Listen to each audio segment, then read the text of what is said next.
Hello, everybody. Welcome on this momentous evening. I'm glad we've timed this, so we're not going to deprive you of any important information, but delighted that we can be together with such a wonderful speaker tonight. This is the first of two Hearst digital media lectures that we hold at the school each year. We're very grateful to the Hearst Foundation for their support of multimedia and data journalism education here at the J School and their support for this event tonight, as well as the second lecture that we'll have in the spring from our resident leader this year. Through these lectures, each year we have the opportunity to bring to the J School an editorial, usually editorial leader in the digital field. And she becomes our Hearst Digital Media Professional in Residence, which I'm sure is very high up on her business card these days. Past honorees have included Mario Garcia, Amanda Cox of the New York Times, Krishna Bharat, who created Google News, venture capitalist Ken Lehrer, Meredith Artley from CNN Digital was here recently as well. And last year we had Craig Silverman from Buzz News, who's broken so much ground about fraud and pollution on social media platforms. And this year we are really fortunate to welcome back to Columbia Raney Aronson-Rath, who's the executive producer of FRONTLINE, really the premier television investigative and public interest platform in our country. So Raney has been internationally recognized for her work to expand FRONTLINE's reporting capacity and reimagine the documentary form across multiple platforms. From the battle for control of Mosul to the hidden history of the National Football League and its management of concussions, to work on white supremacy groups in America, and most recently a really penetrating film about Facebook. Raney has overseen FRONTLINE's acclaimed reporting on air and online, and she directs all of the series' evolution and editorial vision. She's really become a leading voice in this country on narrative journalism, documentary filmmaking, and visual storytelling. She pioneered a collaborative model for investigative journalism that the New York Times described as increasingly important as a way to reach new viewers and produce more in-depth reports. She's developed and managed nearly 30 cross-platform journalism partnerships with outlets including ProPublica, the New York Times, Univision, and has significantly grown both FRONTLINE's broadcast and digital audiences along the way. Under her leadership, FRONTLINE has won every major award in broadcast journalism and dramatically expanded its digital reach. Her efforts have included a new YouTube channel with original content, interactive projects, and the Emmy-nominated Targeting the Electorate, and a new transparency project, which makes the source material behind FRONTLINE's journalism, which has often been available way ahead of other publishers, not just accessible to us as researchers, but easy to navigate and share. Raney is a member of the Board of Visitors here at Columbia Journalism School, so she's one of our trusted supporters and advisors, and she also serves on the advisory board for Columbia Global Reports here at the university. She joined FRONTLINE in 2007 as a senior producer. She became deputy executive producer, appointed to that role by the legendary David Fanning, who is the founder of FRONTLINE. She took that position in 2012 and then became executive producer running the whole show in 2015.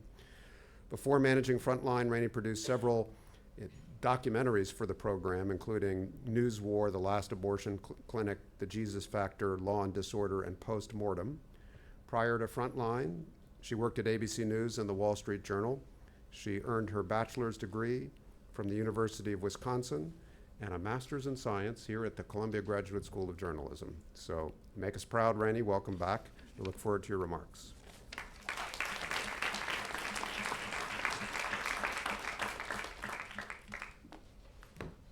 What an introduction. I hope I can live up to it, especially on election night. Are you guys all checking your phones? You're not allowed. But please, if you need to, just don't tell me anything until after the speech.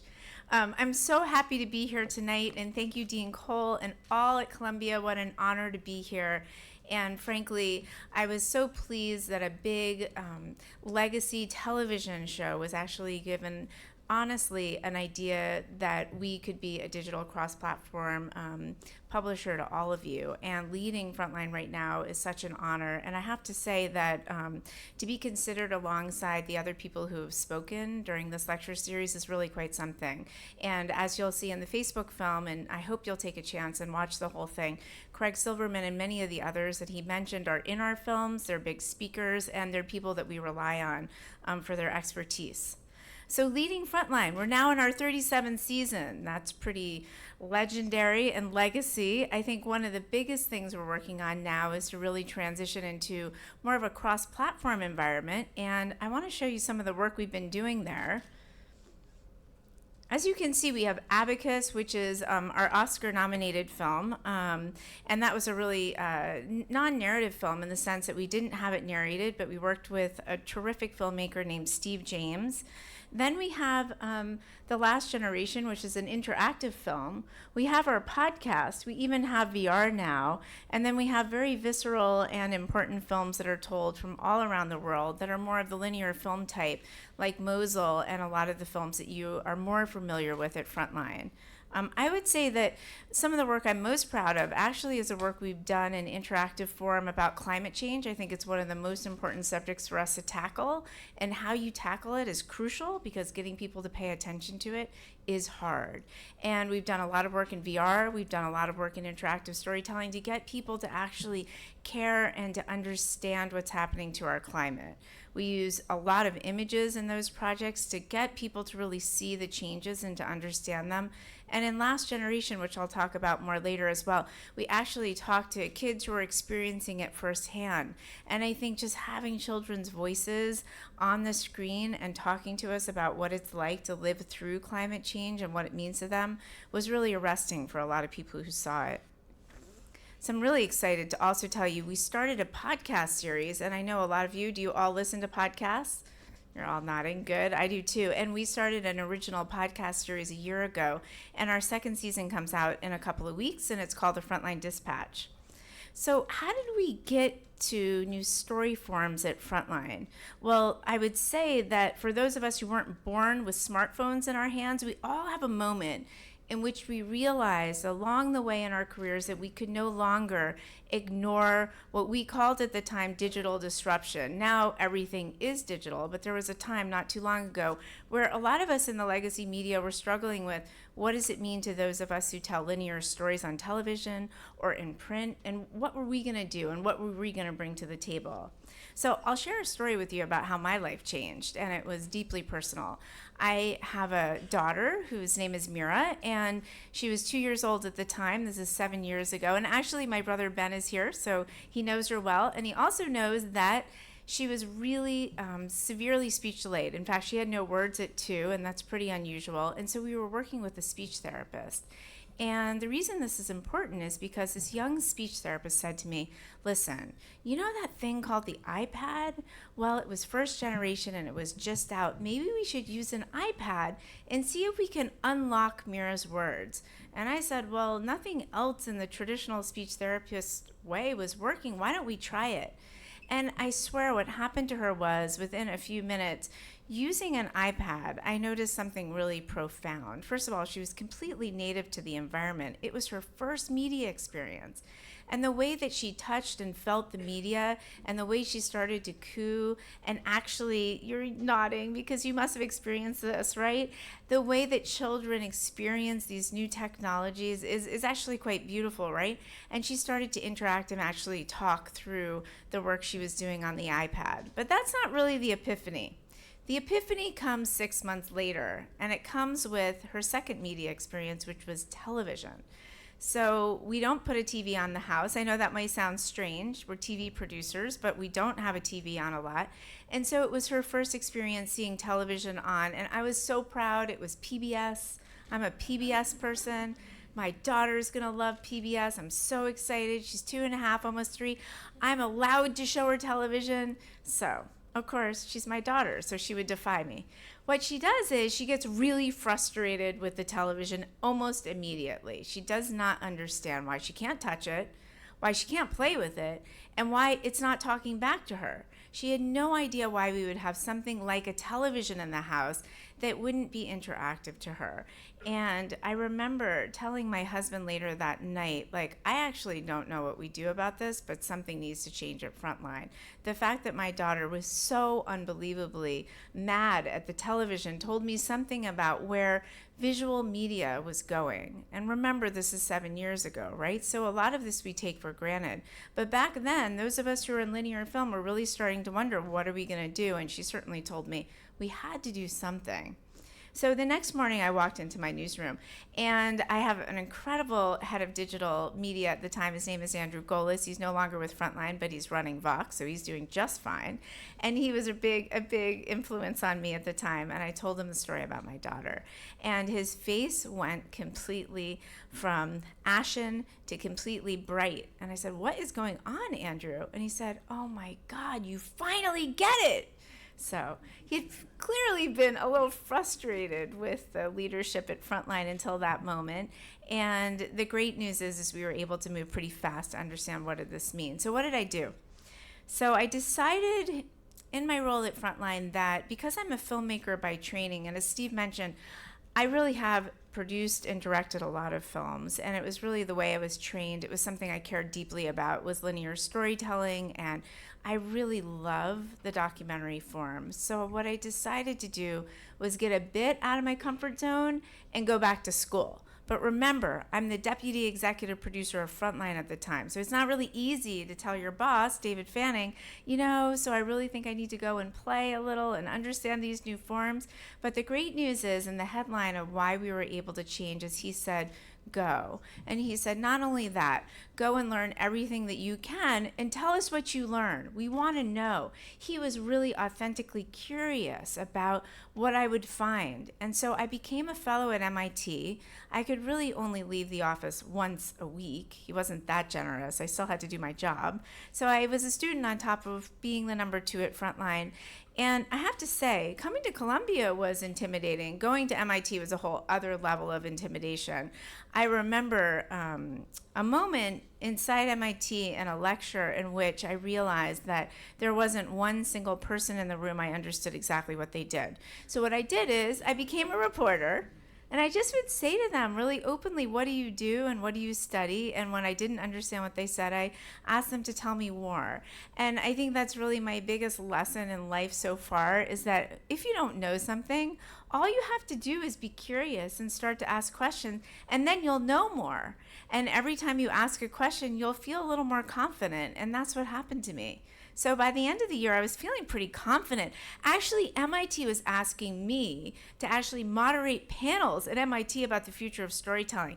So that was really great, except for a fateful decision. So one of these panels was called The Future of Storytelling. I had a 3D storyteller. I had gamers on this panel. I was really excited to do it.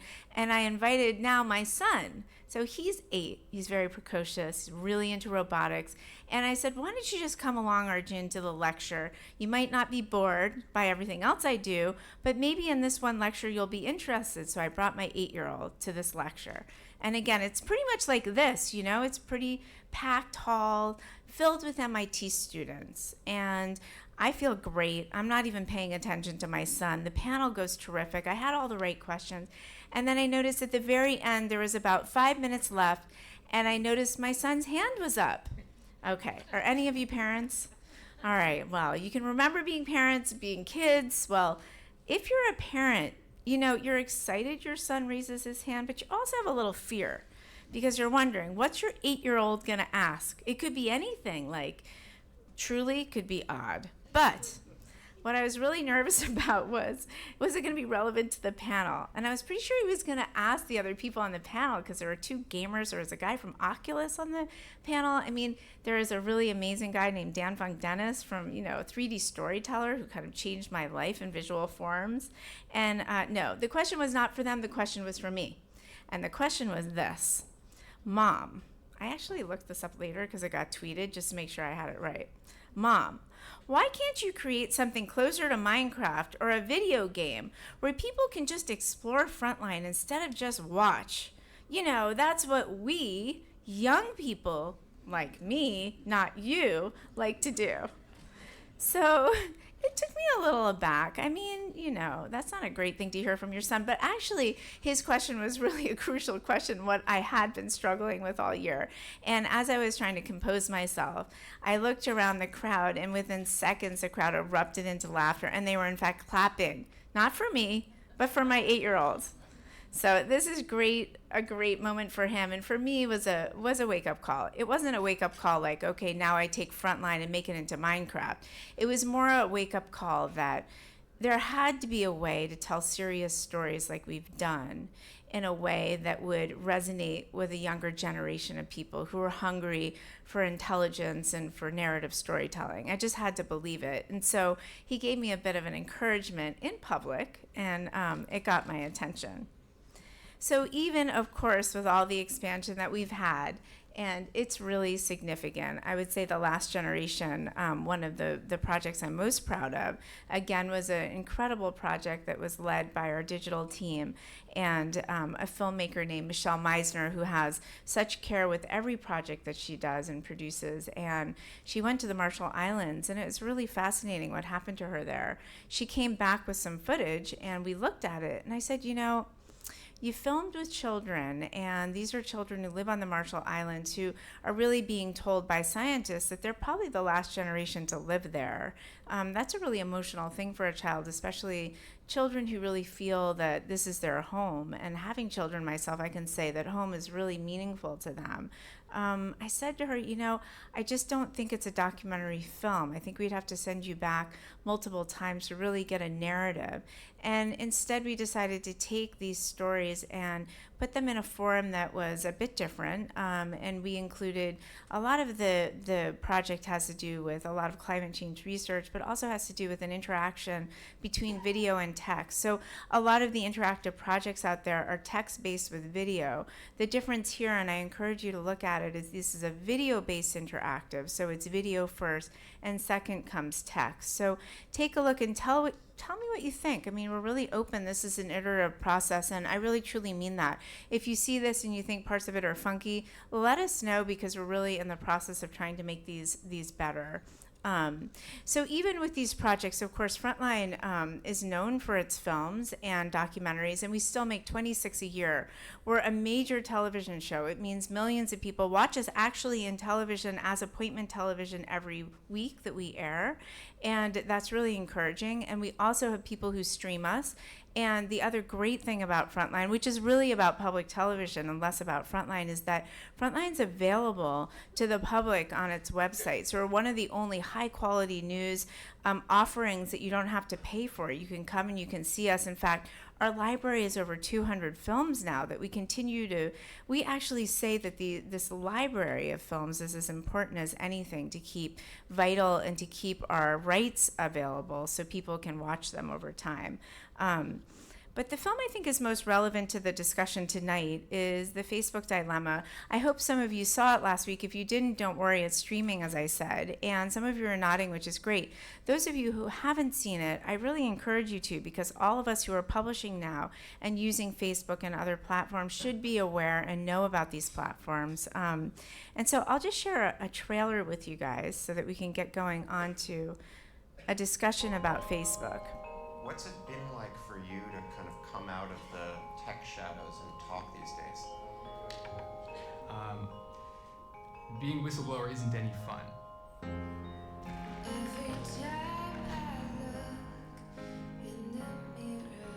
But I felt that I had a responsibility as someone who had more of a sense of what was going on.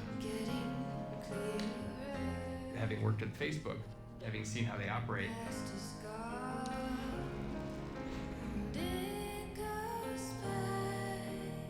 I was just concerned that they weren't going to be held accountable in the way that they had to be if the country was going to move forward. On college campuses, it's called thefacebook.com. From a Harvard dorm room to a global empire. Facebook is at 2 billion global users. Zuckerberg is an autocrat. He is the only one at Facebook who makes a decision. One of the things that makes entrepreneurs in Silicon Valley so magical is that megalomaniacal belief in themselves. Facebook systematically went from interconnecting people to essentially having a surveillance system of their whole lives. The big question is who has the power over that information? Is it going to be the users? Is it going to be the government? Is it going to be a couple of big companies? This fall, Frontline investigates the social network. The precision with which you can target people through the algorithms on Facebook are so much more efficient than a single publisher could manage. It knows everything. How the internet giant has influenced everything. This was the greatest experiment in free speech in human history. Everywhere. Facebook is perfectly willing to embed its staff with political campaigns around the world without concern that maybe they were helping a person who wants to do great harm. The inside story of secrets. We built a system that we don't fully understand. Warnings. We knew something was going on. We had proved that something was going on, but we weren't being paid attention to. And denials. The idea that fake news on Facebook influenced the election in any way, I think, is a pretty crazy idea. Facebook CEO Mark Zuckerberg will testify. I mean, everybody was pretty upset that we hadn't caught it during the election, and it was a very intense time. I started Facebook, and I'm responsible for what happens here. I don't think any of us, Mark included, appreciated how much of an effect we might have had. From Frontline's award-winning investigative team, a two-part special series. The problem is too big, because Facebook is too big. There was very little sense of history. No one understood that things might go badly.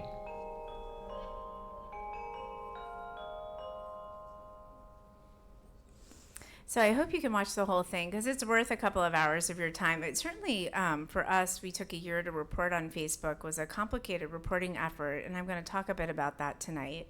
But of course, for all of you starting out in journalism and those of us in it for, decades now, I think this is a very serious time. It's a very tough time to be a reporter, but it's a really important time to be a reporter and to really delve into what does it mean to do the work that we're doing, especially in a world of disinformation, as you can see what's happened on Facebook. And also the rising doubt about the media in general. And these are real challenges. And tonight I thought I would talk about some of those challenges, but also to give you a little hope, talked about how we're addressing them at Frontline and some of the things that we've learned.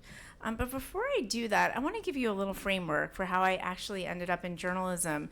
And it's a relevant story to all of you, I believe, because all of us have a way that led us here. And those avenues to why we're here today really help you as you go along your career. You can keep coming back as touch points. So my first job was actually at a small English daily newspaper in Taiwan. And I did start out in print, I should mention. I was in print for a number of years. In fact, I was a writer here at the school. I was not in the television department, but I was in the writer track, and I really love to write, and it's aided me so well even in the work that I do today. So my job was in the early 1990s. I was in Taiwan. It was a remarkable time in Taiwan. And I was working for this small daily. I wouldn't say the paper was very good, but I would say it was very righteous in the sense that we were publishing all the time, everything we were learning. And we were going through an incredible change in Taiwan, which is the first congressional elections of all time that were open and democratic. And so I got to witness as a young person a democracy take shape. In fact, I can remember some very vivid memories of people who were voting in their first free democratic election, older generation Taiwanese couples holding hands and crying going in to vote. And I was just remembering that today as I was thinking about all of us going to vote today, the importance of that. And what it taught me was that we should never take democracies and the right to vote and freedom of press for granted. And it was something I learned very early in my career. In fact, I looked back at the essay that I wrote to Columbia. My father kept it. And it was amazing to see what I wrote about.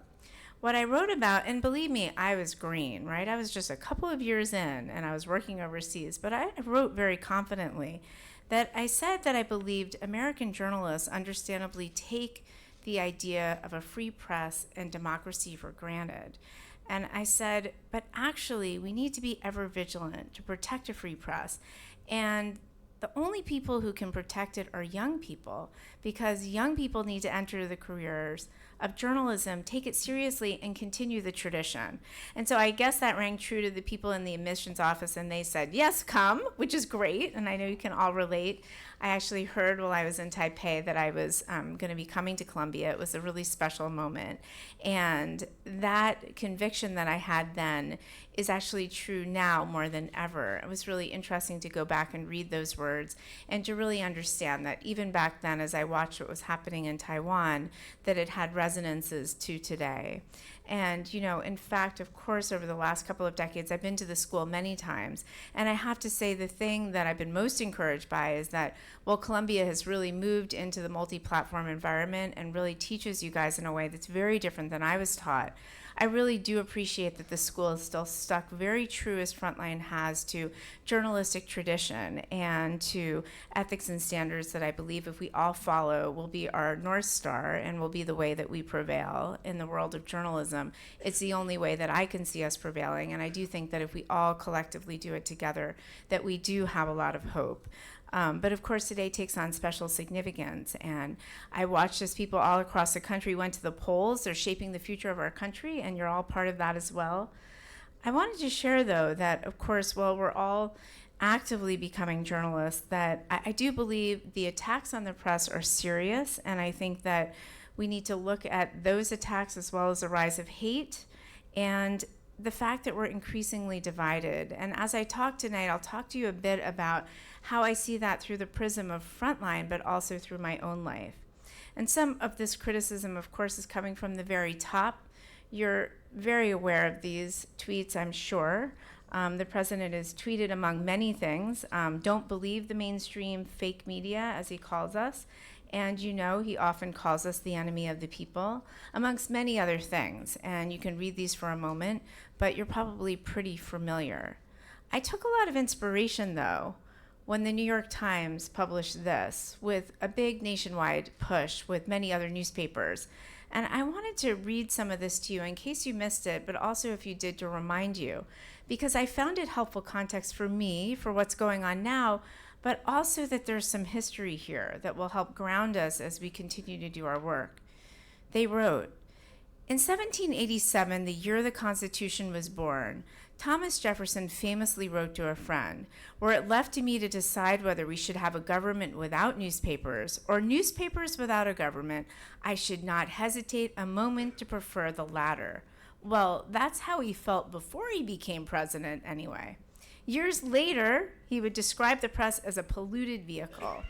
But as the Times points out, reporting the news is a rough and tumble business. The editorial also quoted something I take additional inspiration from, the 1964 Supreme Court decision, Sullivan versus the New York Times. The court said, public discussion is a political duty. That discussion must be uninhibited, robust, and wide open, and may well include vehement, caustic, and sometimes unpleasantly sharp attacks on government and public officials. I trust you'll be studying this here, as I did. So the criticism that we're facing is not new. In fact, as you may all have already seen in your own work as journalists, being criticized is an inherent part of reporting on governments and on powerful people. I can attest to this, having reported on multiple administrations, the NFL, Facebook, and many other corporations, and you'll see this too throughout your career. And yet, back to those tweets, we're definitely living through an unprecedented time. But I believe we have a big role to play in it. The gap between what journalism should be and how it is performing and being perceived is troubling to me. So we probably all share the knowledge that trust in the media is at an all-time low, certainly for modern times anyway, and we're increasingly distrusted because we're seen as partisan and biased. Thanks to technology, there is now more information readily available to us than ever before. But in a recent poll, some 68% of Americans said that where they get their news is from social media platforms. And we also know, and I trust you all know, that much of this information is not really news, right? It's masquerading as news. So to add to this problem, and something we really looked at in the Facebook dilemma, is that social media now has become a new weapon of choice for repressive regimes. And this has led to distrust in truth itself. And I want to focus on that for a minute, because I do find this the most perplexing and troubling. That the fact is that distrust in truth is something that could rock all of our foundations and something we need to be really focused on as we go forward. I'd like to pause for another moment and share a clip from our Facebook film about how this problem played out in the Philippines, and you'll understand why this is relevant in a moment.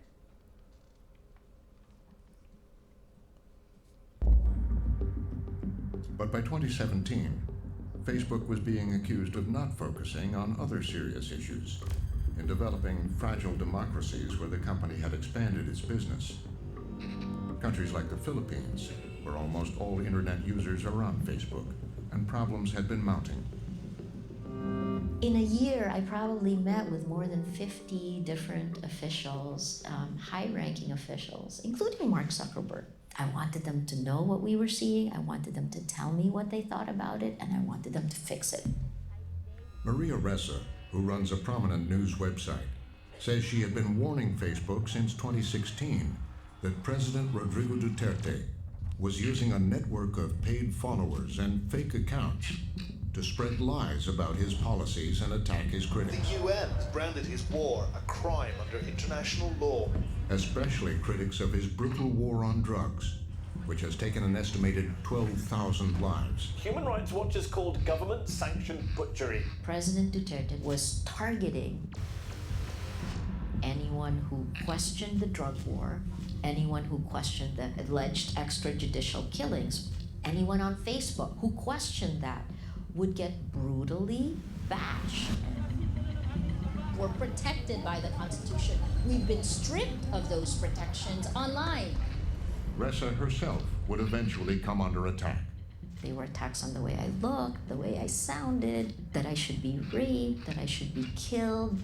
We gave it a name: patriotic trolling, online state-sponsored hate that is meant to silence, meant to intimidate. So this is an information ecosystem that just turns democracy upside down. And where lies are prevalent. Where lies are truth.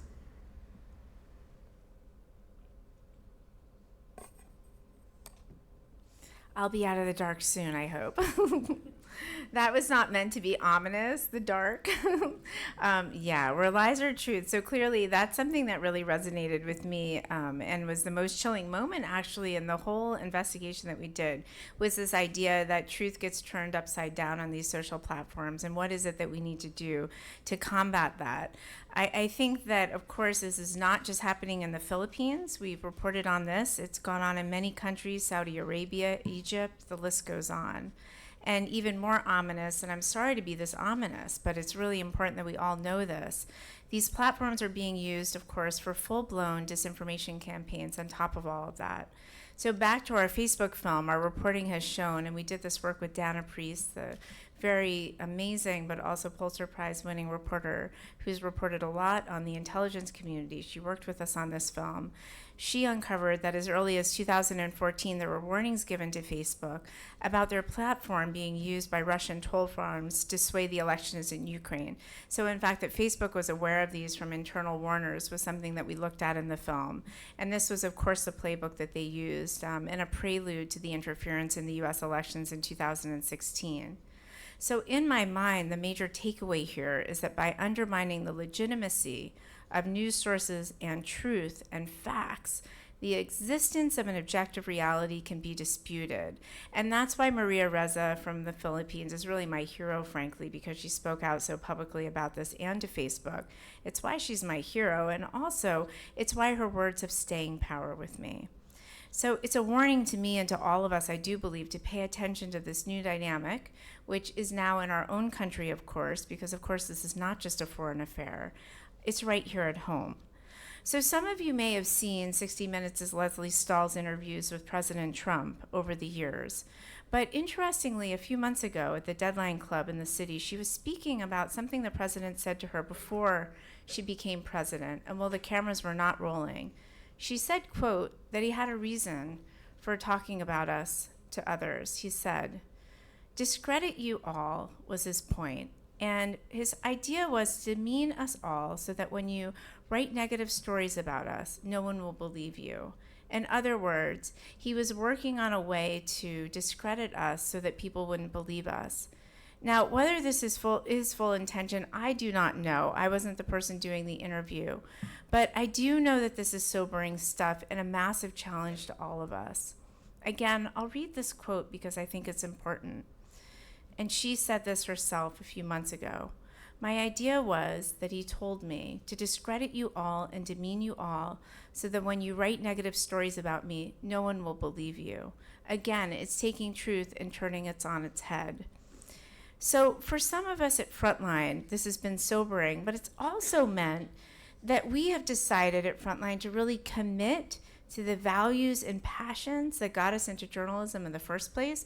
And I think it's important that as we do this, we bolster ourselves and we talk about why are we journalists and what are we doing and what can we do to build trust and make sure what we're doing is important, it's authentic, it's original, it's investigative, and it's factual.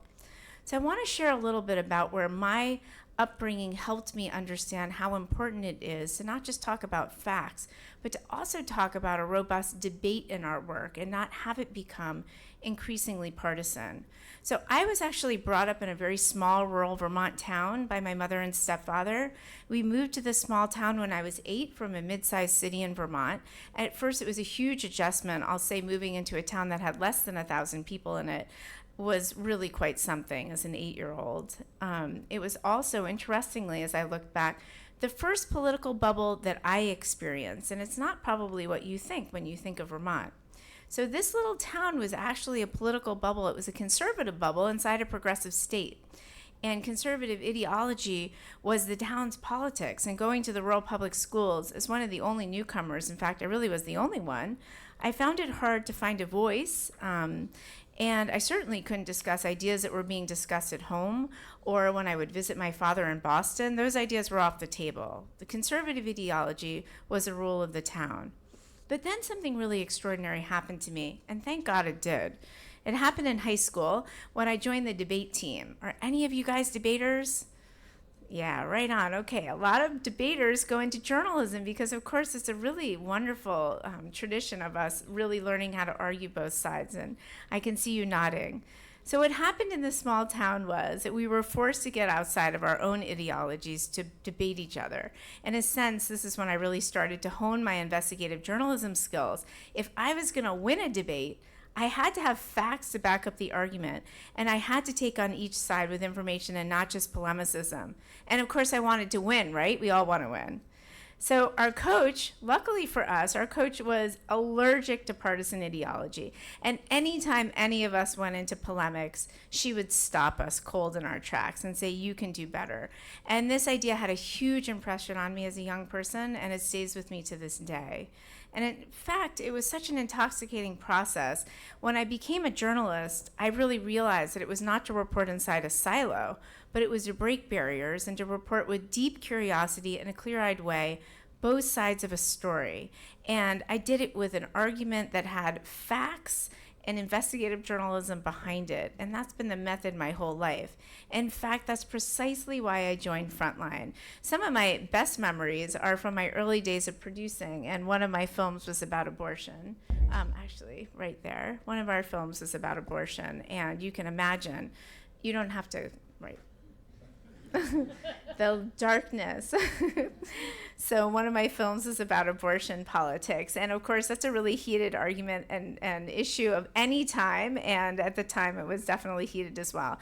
And I remember it was one of my first films that with the arguments that happened inside our office were so robust with David Fanning, of course, but also with our then executive editor, Lou Wiley, the argument about how we were going to represent both points of view and how we were going to show the strategy behind both movements was one of the profoundest experiences of my life. In fact, it was such an interesting debate that Columbia did a case study about it. You can read it. It's something that we can share with you all about how we really grappled with some of these important issues at the time.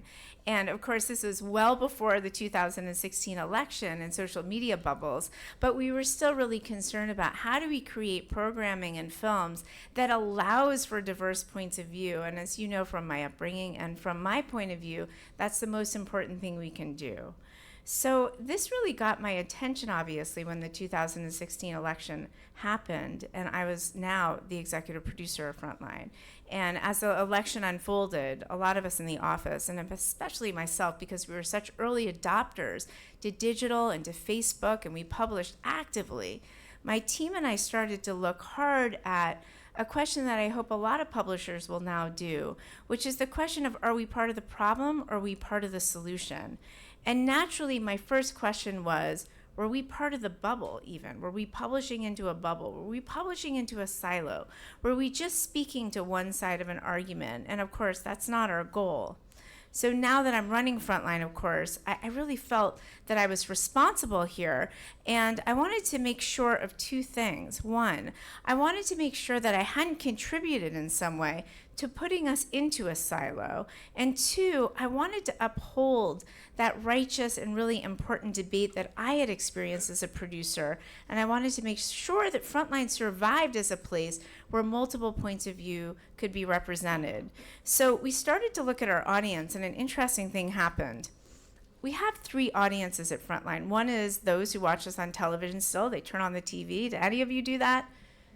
Okay, cool. That's good. That's more than most people. So people watch us on television still, and then people stream us, and then people find us on social media platforms. And there are three real ways that they find us, and we have a wide range of people who come to us. So we started to look at their political persuasions, and here's what we found. On the television side and on the streaming side, so people who find us digitally, we found that our audience was pretty bipartisan. When they were asked, what's your political persuasion?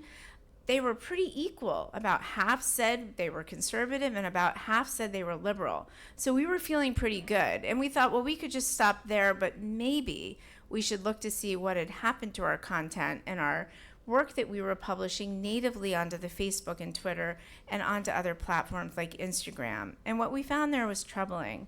What we found was, in fact, we were publishing into a silo. And of course, that's how Facebook's, in particular, algorithm works, right? The more you're one thing, the more you become, and that's a self-fulfilling prophecy. But that was really not what we wanted at Frontline. Of course, we really wanted to make sure that all of our audience pools, the people who came to see us and watch us and debate, were bipartisan, that there could be a place that people came to. So I was pretty concerned, and it really got my attention. So I went back to MIT. I know you think I just stay at MIT, but actually I hadn't been there for 4 years. I decided to go back and talk to people who had been studying partisan bubbles. And I worked with a guy named Deb Roy, who's incredible, and he runs the Lab for Social Machines. And what he and his colleagues had done is they had really studied the media and how these partisan bubbles had congealed in the 2016 election. And when I discussed with him our audience figures, he was really animated and excited. And I said, why are you so excited? He said, well, you're one of the only people from a news organization who's questioning, even though you're having massive growth, that there might be a problem here with your growth. And I thought, how interesting. So, but of course we would. But of course, really, when you're looking at growing your audience, it's a hard thing to then say, wait, should we make sure we're growing in a healthy way? Should we make sure this audience is actually robust and fair and multiple points of view are presented?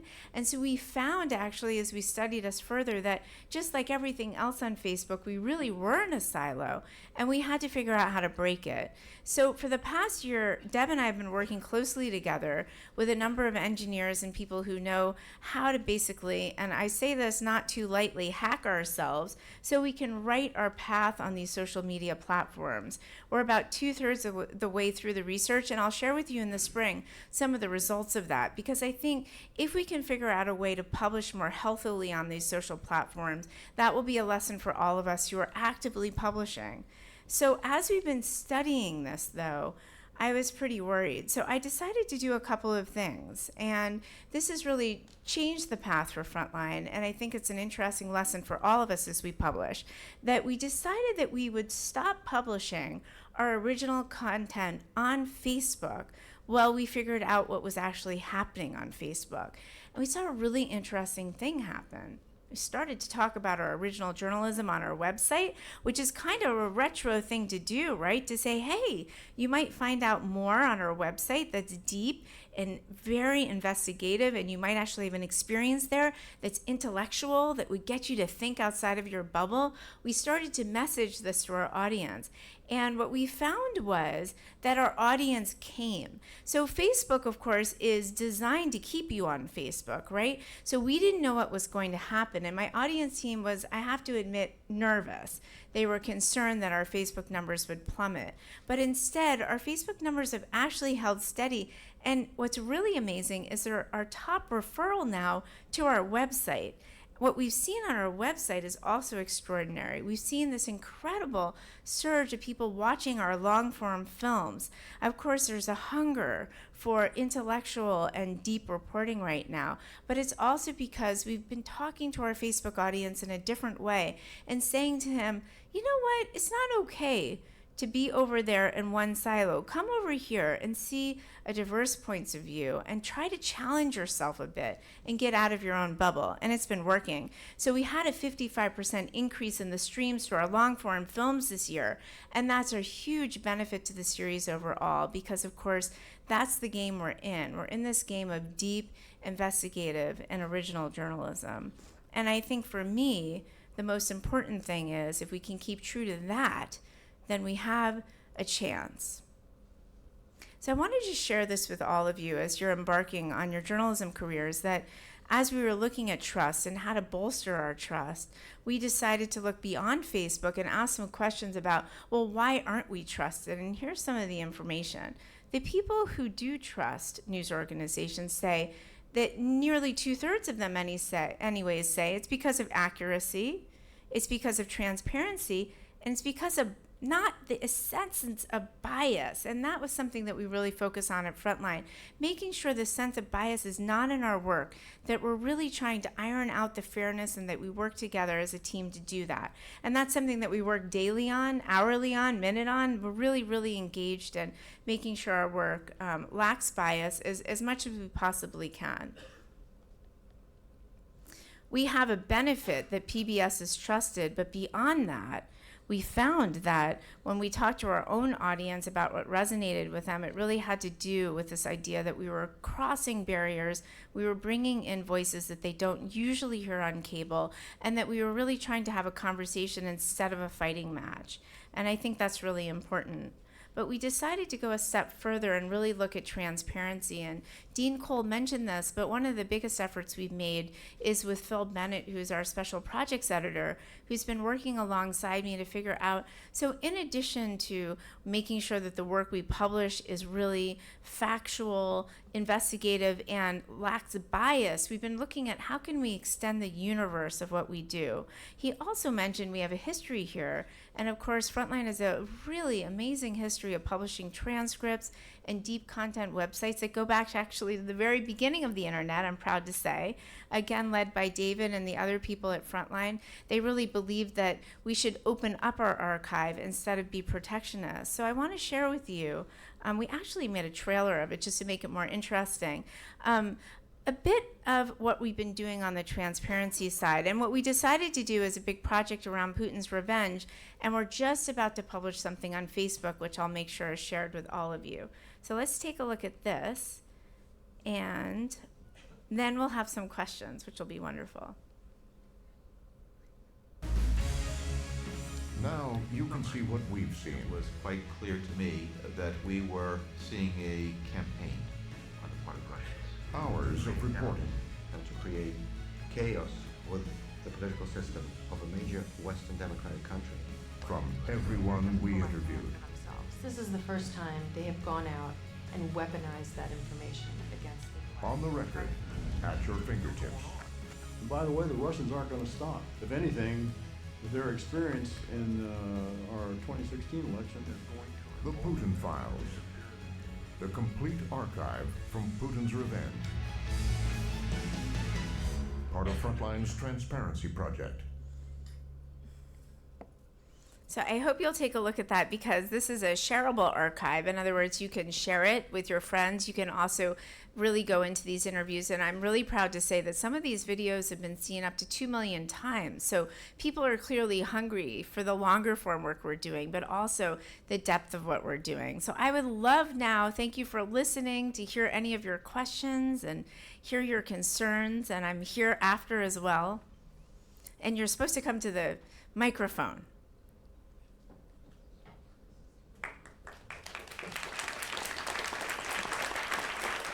Thank you.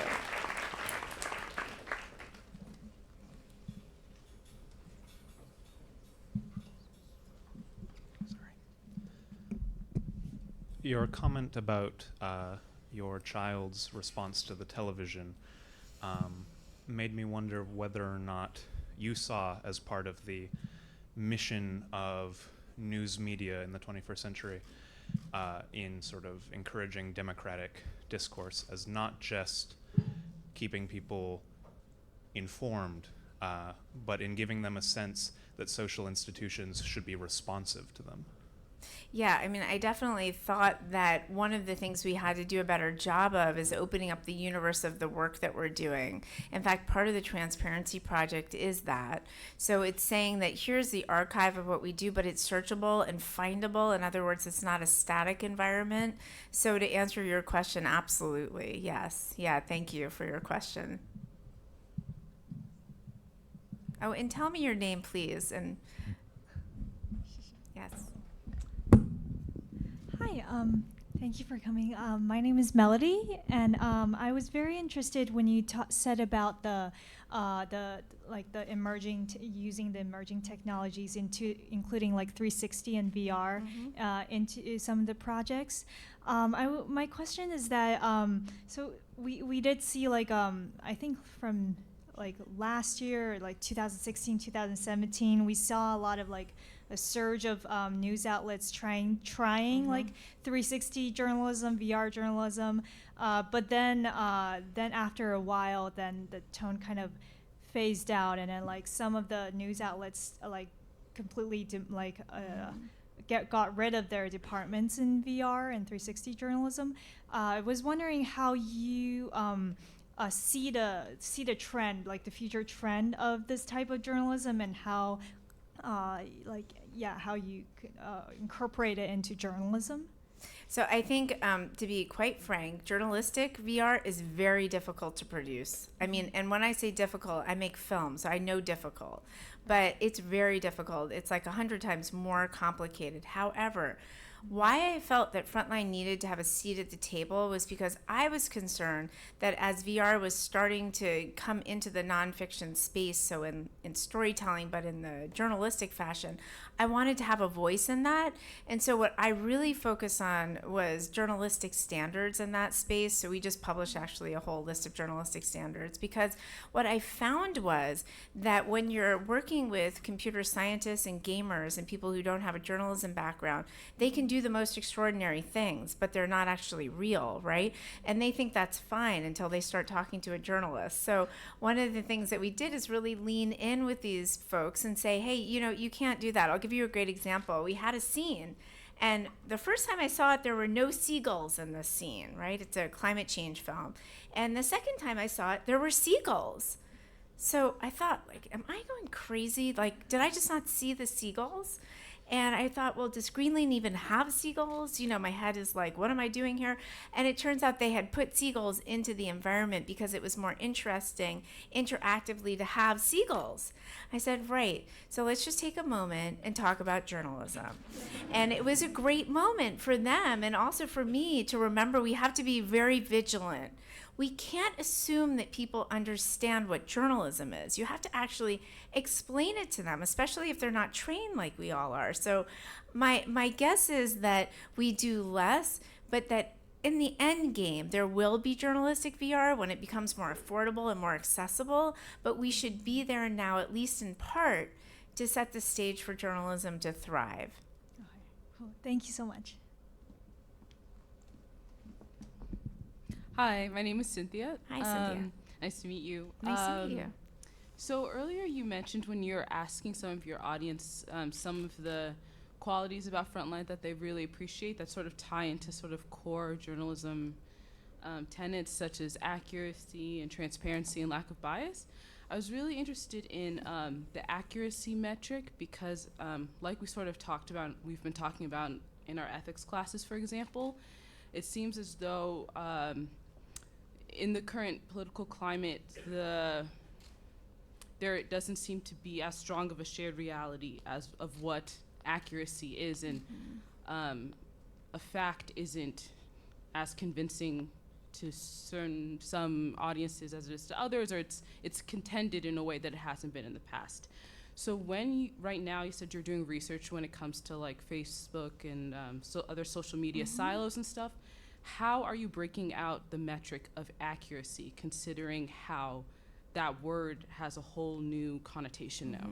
I love that question. I think it's a really important one. So, I mean, I think that all of us who practice journalism have to stick true to the facts and try as hard as possible to show what we mean when we say something. In other words, that's why we're doing the Transparency Project. So when we have a point of view in a film, when we have investigated something, we're actually showing you how we came up with that conclusion. So it's not just a fact like 1 out of 4 believe X. It's more deep than that. And one process that we have at Frontline that I'm really proud that we've instituted is we have something called an annotated script. What that means is that everybody who makes a film for us has to actually annotate every single assertion that they make. It's almost as if they're writing a book, right? But it's a film. You'd never see it on the screen. But what Phil and I decided to do is to say, actually, maybe we should open up that part of our journalism in the Transparency Project so people could understand the depth of why we're saying this. And what we have found is that our audience has responded. So while there is an alternate reality, we can still live in the reality of truth and facts and keep saying that they matter. So you're kind of saying that it's like showing your work, like how you got there? I do believe that showing your work, not all of your work, and you don't want to really show everything because it's boring, frankly, right? But there is a part of the work, especially when you're making an assertion, when you're asserting something about a company, a politician, corruption, you want to be able to show and prove your point. And I believe that we have always done that, but that we're doing it more in terms of letting it be available to the public. So in the past, we would have kept those annotated scripts and those ideas to ourselves. We would feel secure, by the way, that we had it right. So if we were ever questioned, and oftentimes we are, we could then write a letter that says this is what we did, and we could write to the ombudsman. But frankly, we decided that the public also deserves to know. So, and I think taking that step is a really healthy one, and it should have happened anyway. So a lot of what we're doing, I think, would be relevant and important in any era. It only makes us stronger and better. Okay. Thank you. Yeah, thank you for your question.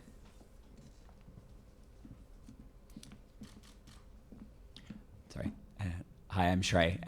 I just wanted to ask, I'm straight from undergrad, so how you kind of made your transition from print or written journalism into kind of the broadcast world, and I guess what you've taken from that world into the broadcast world and what's been helpful. Well, I think actually having a foundation in print and in newspapers, especially my time at the Journal and other places, really gave me a journalistic background, in Columbia especially. But actually, my story about my transition to film happened here. So I was a student and I had to work. I was actually a full-time student, but I really had to make some money. And I spoke fluent Chinese at the time. Don't test me now because it's been 20 years. Right, you're laughing. Thank you. But I did speak pretty good Chinese, and I spoke Hindi as well. And so there was a documentary series that needed a translator. So I ended up being a translator over in the night shift. And I was so fascinated by the form of documentary that I would stay the whole night with the assistant editor. And the producer would come in the morning and say, "Why are you still here?" I'm like, "I don't know, I just love this form." And I fell in love with the form, and they offered me a job. And that happened to be a documentary series that went on PBS. So it really came out of falling in love with the form. And I take my journalism training with me everywhere. And of course, Frontline's a journalistic series, so it was a good fit for me. Great. Thank you so much.